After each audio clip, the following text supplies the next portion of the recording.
गुजरात चुनाव के लिए बीजेपी का संकल्प पत्र, 5 साल में 20 लाख नौकरियां देने का वादा, छात्राओं को मुफ्त में इलेक्ट्रिक स्कूटी देने का चला दाव।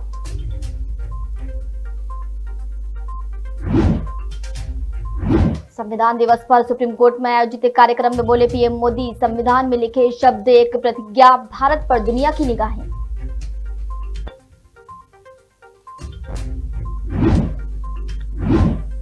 महाराष्ट्र में शिंदे गुट का गुवाहाटी दौरा, कामाख्या देवी के शरण में शिंदे सहित तमाम विधायक, 5 विधायकों और एक सांसद ने बनाई दूरी।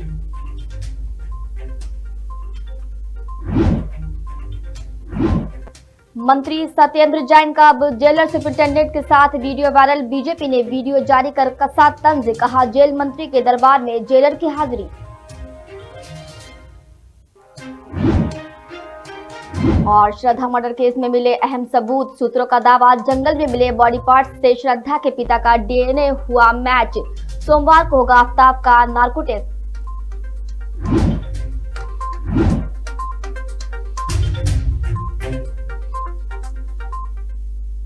नमस्कार, स्वागत है आपका मुंबई महानगर में। मैं हूं आपके साथ रूबी और आइए करते हैं खबरों की शुरुआत। संविधान दिवस के मौके पर सुप्रीम कोर्ट में संविधान दिवस समारोह का आयोजन किया गया। प्रधानमंत्री नरेंद्र मोदी सुबह 10 बजे आयोजन में शामिल हुए। इस दौरान उन्होंने ई कोर्ट परियोजना के तहत विभिन्न नई पहलों और वेबसाइट का उद्घाटन किया और कहा कि इस बार का संविधान विशेष है क्योंकि भारत ने अपने आजादी के 75 वर्ष पूरे कर लिए हैं। संविधान की प्रस्तावना के पहले 3 शब्द वी द पीपल केवल शब्द ही नहीं बल्कि एक प्रतिज्ञा और विश्वास है। आज दुनिया हमें बहुत उम्मीदों से देख रही है। इसके पीछे हमारी सबसे बड़ी ताकत हमारा संविधान है। आजादी का ये अमृत काल देश के लिए कर्तव्य काल है। समारोह में सीजीआई डीवाई चंद्रचूड़, कानून मंत्री किरेन रिजिजू समेत सुप्रीम कोर्ट के सीनियर जज भी मौजूद रहे।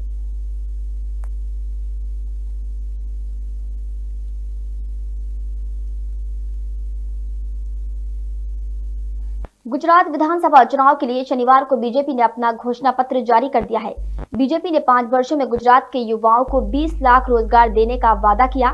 इसके अलावा गुजरात कृषि इंफ्रास्ट्रक्चर कोष के तहत सिंचाई नेटवर्क का विस्तार करने के लिए 25,000 करोड़ रुपए का निवेश करने का भी वादा किया है।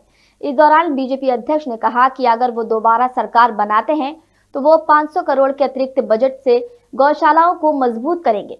इस दौरान कार्यक्रम में बीजेपी अध्यक्ष जेपी नड्डा सहित तमाम बड़े नेता मौजूद रहे। आपको बता दें कि राज्य में 1 दिसंबर को पहले चरण की वोटिंग होगी, जबकि दूसरे चरण की वोटिंग 5 दिसंबर को होगी और दोनों चरणों की मतगणना 8 दिसंबर को होगी।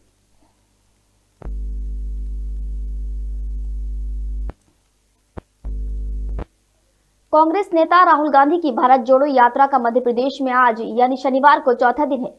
खंडवा जिले के मोरटक्का से सुबह 6 बजे शुरू होने के बाद यात्रा बड़वाह होते हुए करीब 9:30 बजे खरगोन जिले के मनिहार पहुंची।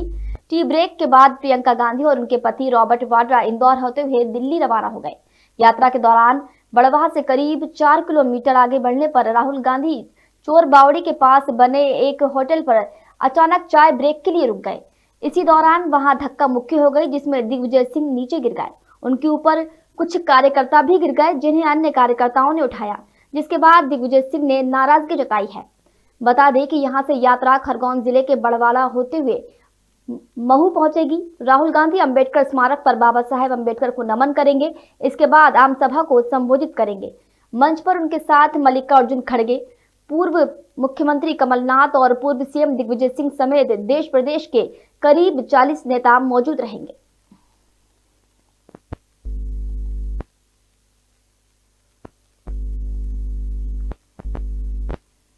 इधर महाराष्ट्र के मुख्यमंत्री एकनाथ शिंदे अपने सभी विधायक और सांसदों के साथ असम के लिए रवाना हो गए हैं। शिंदे गुट के विधायकों और सांसदों के बीच बीजेपी नेता मोहित कंबोज भी मौजूद रहे।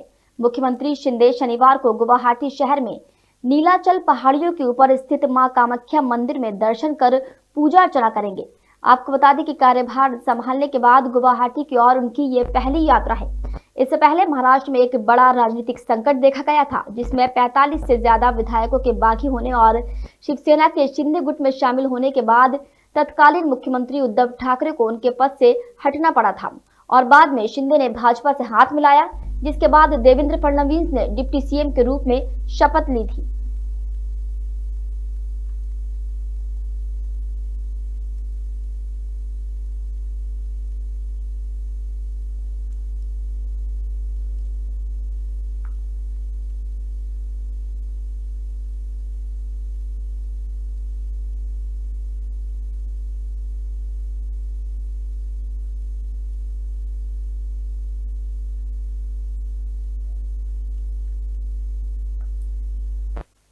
और इस वक्त की बड़ी खबर आ रही है उत्तर प्रदेश से, जहां झांसी पुलिस का नया कारनामा सामने आया है।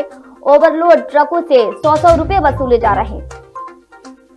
इस वक्त की बड़ी खबर आपको यूपी से बता रहे हैं, जहां झांसी में पुलिस ने नया कारनामा कर दिखाया और ओवरलोड ट्रक वालों से 100 रुपए वसूले जा रहे हैं। बता दें कि जिले में अवैध परिवहन और पुलिस की वसूली हो रही है। तो ये पूरा मामला झांसी के उन्नाव गेट से सामने आया है।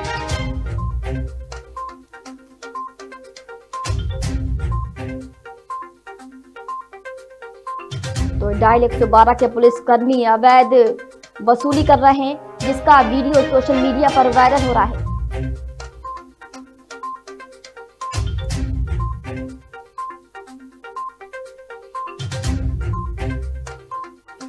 झांसी पुलिस की करतूत कैमरे में कैद हुई और जिसका वीडियो अब सोशल मीडिया पर वायरल हो रहा है। ओवरलोड ट्रक वालों से पुलिस 100 रुपए वसूल रही है।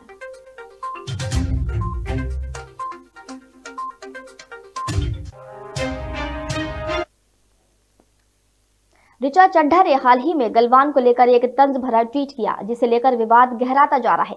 सोशल मीडिया पर उनकी अपकमिंग फिल्म फुकरे 3 का बाइकआउट होने लगा है। आम लोगों के साथ साथ फिल्म मेकर अशोक पंडित, के मेनन, अक्षय कुमार, अनुपम खेर और विवेक अग्निहोत्री जैसे बॉलीवुड सेलेब्स भी ऋचा के ट्वीट पर आपत्ति जता रहे हैं। जिसके बाद मध्य प्रदेश के गृह मंत्री नरोत्तम मिश्रा ने भी सेना के खिलाफ किए गए ऋचा के ट्वीट पर आपत्ति जताते हुए कहा कि ऋचा के खिलाफ शिकायत मिली है, इसकी जांच कर एक्ट्रेस के खिलाफ FIR दर्ज की जाएगी। साथ ही कहा कि ऋचा जी कभी -30 डिग्री 45 डिग्री में रहकर तो देखिए, सेना का श्रम और बलिदान समझ में आ जाएगा। रियल लाइफ और रियल लाइफ में अंतर होता है। वो सेना है, सिनेमा नहीं है कि मुंह उठाया और कुछ भी बोल दिया। सेना का सम्मान करना सीखे। ऋचा चड्ढा की टिप्पणी राष्ट्रभक्तों को आहत पहुंचने वाली है। हालांकि लोगों की आलोचना के बाद उन्होंने अपना ट्वीट डिलीट कर दिया है। जैसा खाएंगी अन्न वैसे ही तो होगा मन। मेरे पास शिकायत आई है, मैंने पुलिस को कानूनी विशेषज्ञों को राय लेने का बोला है। सेना और सिनेमा में फर्क करना समझो आप। रील और रियल लाइफ में भी अंतर करना सीखिए। जैसा खाएंगी अन्न वैसे ही तो होगा मन। मेरे पास शिकायत आई है। जेल में बंद दिल्ली के मंत्री सत्येंद्र जैन का जेल से एक और नया वीडियो सामने आया, जिसमें वो तिहाड़ जेल के जेलर अजीत कुमार के साथ बातचीत करते नजर आ रहे हैं। बीजेपी नेता हरीश खुराना ने इस वीडियो को ट्वीट कर कैप्शन में लिखा, लो जी, नया वीडियो ईमानदार मंत्री जैन का। जेल मंत्री के दरबार में रात 8 बजे हाजिरी देते जेल सुपरिंटेंडेंट। शेयर किया गया वीडियो 12 सितंबर 2022 का है, जिसमें दिख रहा है कि जैन 3 लोगों के साथ बैठे हैं। कुछ देर बाद तीनों उठकर चले जाते हैं और सुपरिंटेंडेंट अजीत कुमार वहां आते हैं और कुर्सी पर बैठ जाते हैं। इस दौरान जैन बेड पर लेटे रहते हैं। दोनों के बीच किसी बात को लेकर चर्चा हो रही है।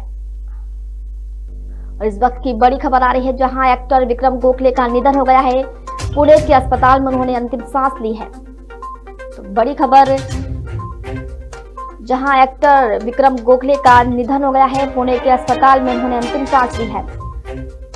बता दें कि गोखले के निधन से उनके फैंस सदमे में हैं और दुख की ये खबर आपको इस वक्त बता रहे हैं, जहां एक्टर का निधन हो गया है। बता दें कि एक्टर लंबे समय से बीमार चल रहे थे। वहीं विक्रम ने 40 से ज्यादा हिंदी फिल्मों में काम भी किया है। शनिवार को उन्होंने अंतिम सांस ली है।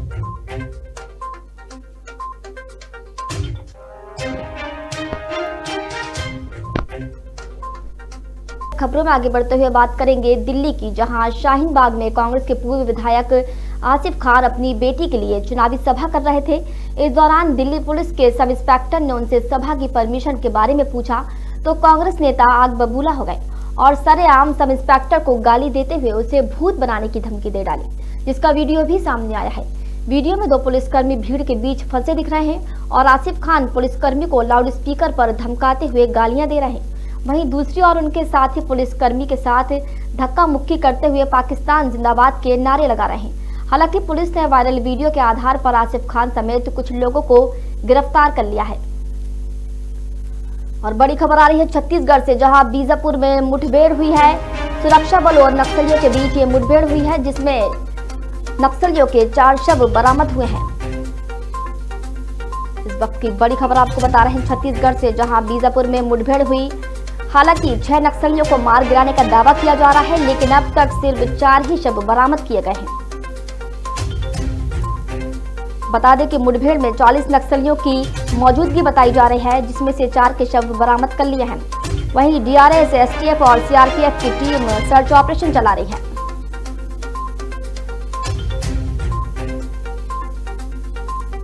बड़ी खबर छत्तीसगढ़ के बीजापुर से, जहां मुठभेड़ हुई है। पोखरा में सुरक्षा बलों के साथ नक्सलियों की ये मुठभेड़ बताई जा रही है और इस मुठभेड़ में नक्सलियों के 4 शव बरामद कर लिए गए हैं। हालांकि दावा तो 6 नक्सलियों को मार गिराने का किया जा रहा है। वहीं डीआरएस, एसटीएफ और सीआरपीएफ की टीमें सर्च ऑपरेशन चला रही हैं।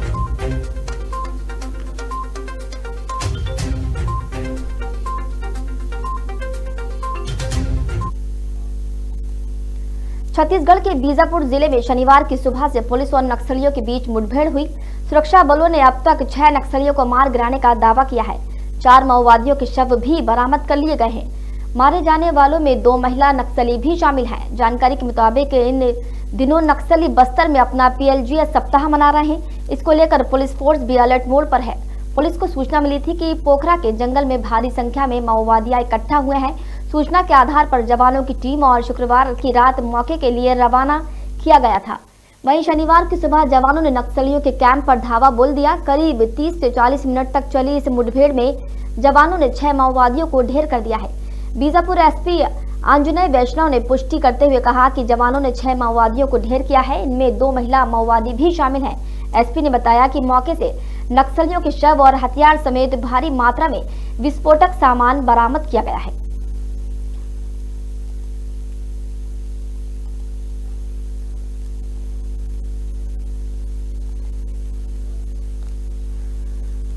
भारत के अंतरिक्ष अभियान के क्षेत्र में एक और उपलब्धि जुड़ गई है। इंडियन स्पेस रिसर्च ऑर्गेनाइजेशन यानी इसरो ने शनिवार को 11:56 पर PSLV C-54 मिशन को श्रीहरिकोटा के सतीश धवन स्पेस सेंटर से लॉन्च किया। इसके तहत 9 सैटेलाइट्स पृथ्वी की कक्षा में भेजे गए। इनमें ओशनसैट 3 सैटेलाइट भी शामिल है। ये polar satellite launch vehicle PSLV rocket की 56वीं फ्लाइट है। ये ओशनसैट सीरीज का तीसरा जनरेशन का अर्थ ऑब्जर्वेशन सैटेलाइट है, जो समुद्र के विज्ञान और वायुमंडल की स्टडी करेगा। साथ ही यह पृथ्वी के मौसम का पूर्वानुमान भी लगा सकता है, जिससे देश में चक्रवात और तूफान जैसी आपदाओं से निपटने के लिए पहले से तैयारी की जा सकेगी।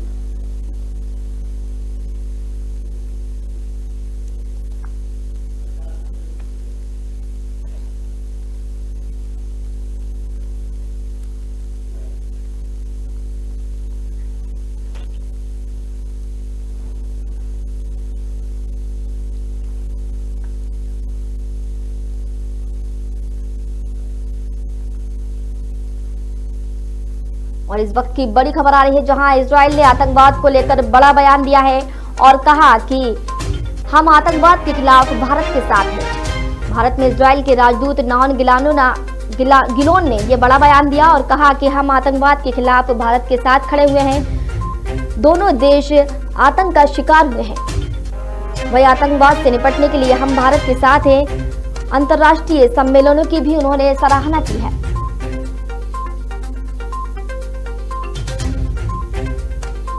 इस वक्त की बड़ी खबर आपको बता रहे हैं, जहां इजराइल ने आतंकवाद को लेकर बड़ा बयान दिया और कहा कि हम आतंकवाद के खिलाफ भारत के साथ खड़े हुए हैं।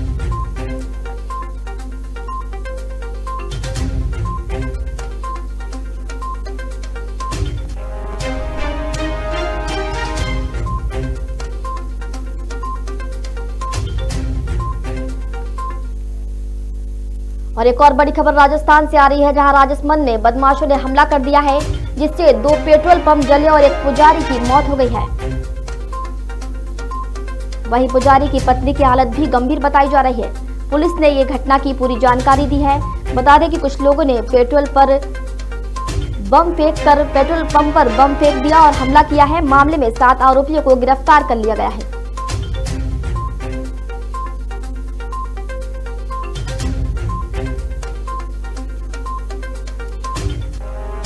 तो बड़ी खबर राजस्थान से, जहां राजसमंद में बदमाशों ने हमला किया और पेट्रोल बम हमले में पुजारी की मौत हो गई है, जबकि उनकी पत्नी गंभीर रूप से घायल हुई है।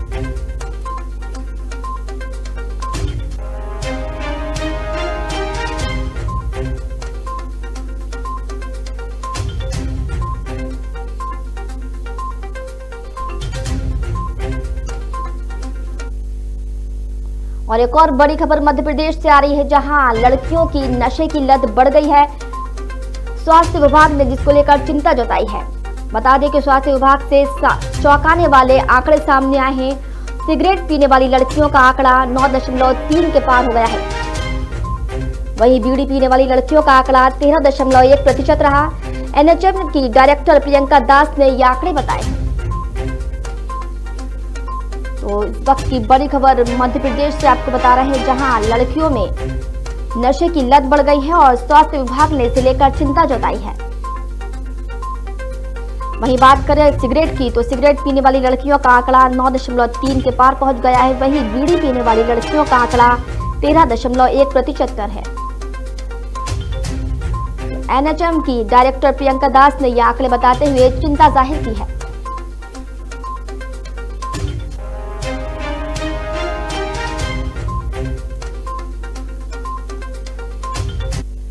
इधर उत्तर प्रदेश के महराजगंज से बेहद शर्मनाक घटना सामने आई है।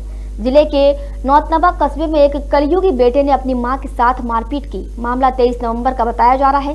जानकारी के मुताबिक महिला कमला देवी ने अपना खेत बटाई पर दे रखा है।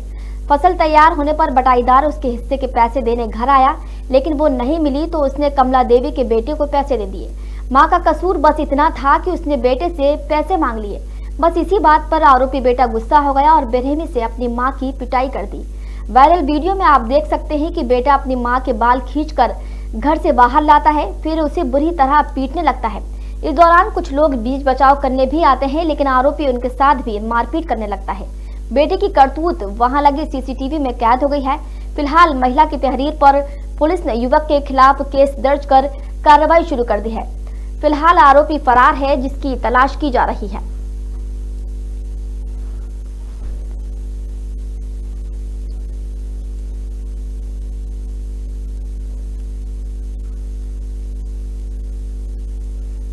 बुलेटिन में फिलहाल इतना ही। देश दुनिया की ताजा अपडेट्स के लिए बने रहिए मुंबई महानगर के साथ। नमस्कार।